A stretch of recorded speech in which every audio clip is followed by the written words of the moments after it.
What's up, everybody? Mike Lindsley back with you for an ML Sports Take. It is indeed a Fish Friday here at Rosie's Corner. It smells so good. You walk in, you get the mac and cheese, the coleslaw, the french fries for your side options. And don't forget, pizza and wing combinations all day today, all day tomorrow. All the toppings you want on your pizza. You can get the garlic parm or the gold fever or the regular hot wings as well. Just a tremendous place to eat if you're in and around Central New York. Salads, desserts, Pepsi products in the cooler as well. And don't forget about the hot and cold subs. They've got the burgers, the stuffed shells. And oh, by the way, next week we roll back around Meatloaf Monday, Turkey Slop Tuesday, Chicken and Biscuit Wednesday, and then your fish and mac both on Thursday and Friday. Rosie's Corner now available also on the Slice app, so you can order right from there to get your favorite pizza delivered to you as well. I want to get into this Major League Baseball thing for a few minutes. First of all, I'm not surprised. We can say, oh, isn't it unbelievable? And I can't believe they've done it again and all. Of course we can believe that that they're doing it again. This is what baseball does. And it really, frankly, doesn't matter who the commissioner is. It doesn't matter if it's Bud Selig. It doesn't matter if it's Rob Manfred. It doesn't matter if it's somebody else.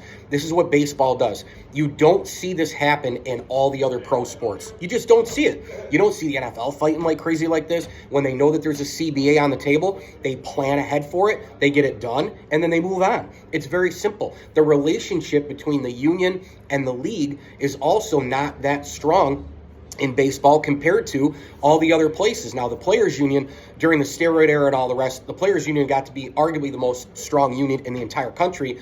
But these two sides have really never gotten along. And right now, look, they set a deadline, or they refuse to set a deadline. Then they do set a deadline. And then they don't meet the deadline, and now games are being canceled in the beginning of the season, spring training. Who knows when it's going to happen, if at all. I said a couple of years ago I didn't think baseball was going to happen at all during the 2022 season.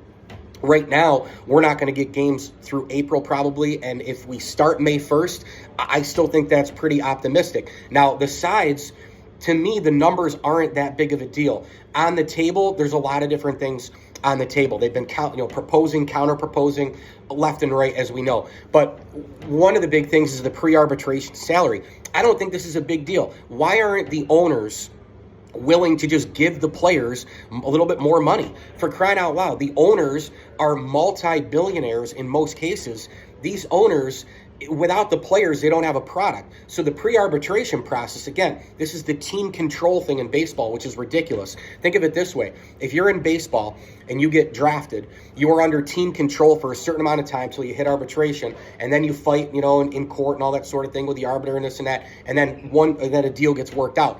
In the NFL, it doesn't work like that. You're 18 years old, you go to a college, 20, 21, 22 years old, you go to the pros, you get drafted, you sign a contract, boom, you're on a rookie deal, and then you keep going from there. NBA, boom, you get drafted, contract, rookie deal, you go from there. NHL, you get drafted, you get, your rookie deal, and off you go.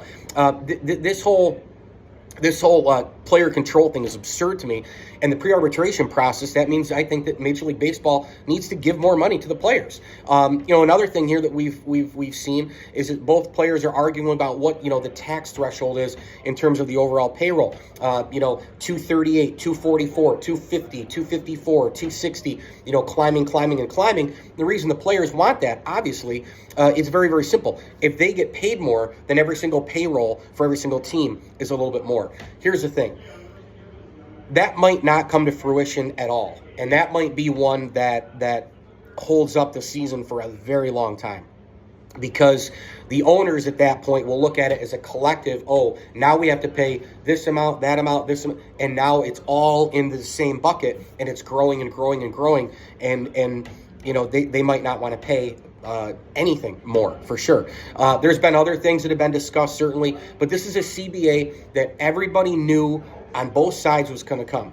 We knew it. We knew when they had to meet. We knew now when the deadline had to have been met by. We knew all this. And now, here we are, in the beginning of March. We have zero idea when spring training's starting. We have zero idea when games are starting regular season. And will we even have a season? And by the way, the last thing I'll say on this is this. A lot of times in life, we want to say, who do you blame? Him or him? Who do you blame? Her or her? Like, who's most to blame? We like to ask that question. We like to figure it out. We like to have a take. And here's the thing, I think all of them are to blame, but if I had to pick one side, I would pick the owners. Because remember, this is not a strike. This is a lockout.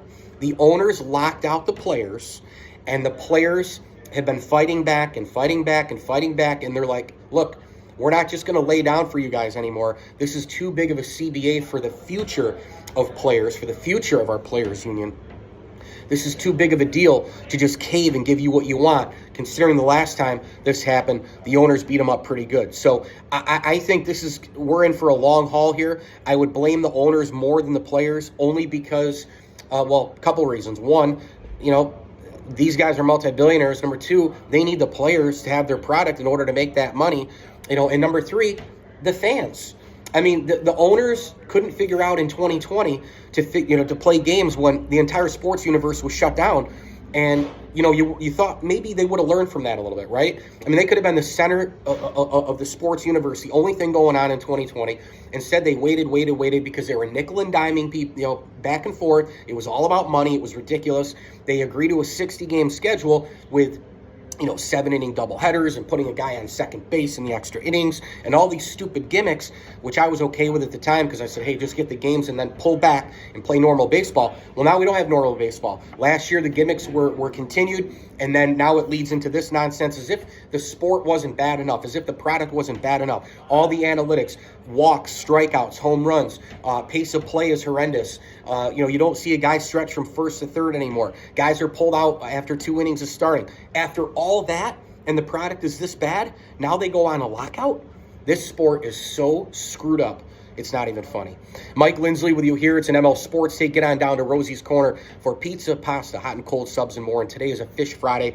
Mac and cheese, coleslaw, and your French fries all on the side for a choice. And make sure you grab gift cards for any occasion and order today on the Slice app to get your Rosie's delivered as well.